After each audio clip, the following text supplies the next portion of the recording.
হুরায়রা রাদিয়াল্লাহু তাআলা আনহু হতে বর্ণিত আছে, রাসূলুল্লাহ সাল্লাল্লাহু আলাইহি সাল্লাম বলেছেন, দানশীল ব্যক্তি আল্লাহর নিকটবর্তী, জান্নাতের নিকটবর্তী, মানুষের নিকটবর্তী এবং জাহান্নাম হতে দূরবর্তী। কৃপণ ব্যক্তি আল্লাহ তাআলা হতে দূরবর্তী, জান্নাত হতে দূরবর্তী, মানুষের নিকট হতেও দূরবর্তী, কিন্তু জাহান্নামের নিকটবর্তী। আল্লাহ তাআলার নিকটে কৃপণ আলেম ব্যক্তির চেয়ে মূর্খ দানশীল ব্যক্তি প্রিয়। সহিহ বুখারী ও মুসলিমের বর্ণনায় আছে, ওয়াহুয়া উইত্রুন ইউহিব্বুল উইত্রা। আল্লাহ তাআলা বিজুর, তিনি বিজুর পছন্দ করেন। আল্লাহ সুবহানাহু ওয়া তাআলা রহিম, তিনি দয়াকারীদের ভালোবাসেন। তিনি তার বান্দাদের থেকে দয়াকারীদের প্রতি রহম করেন। তিনি সাত্তার, যে তার বান্দাদের দোষ গোপন করে তিনি তাকে ভালোবাসেন।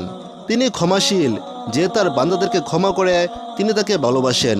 তিনি লতিফ, তার বান্দাদের থেকে অমায়িককে ভালোবাসেন।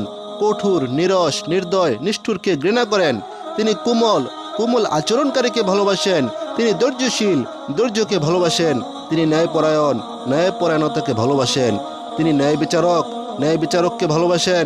তিনি উজর গ্রহণকারী, উজর গ্রহণকারীকে ভালোবাসেন। তার আলোকেই তিনি তার বান্দাদের প্রতিদান করেন।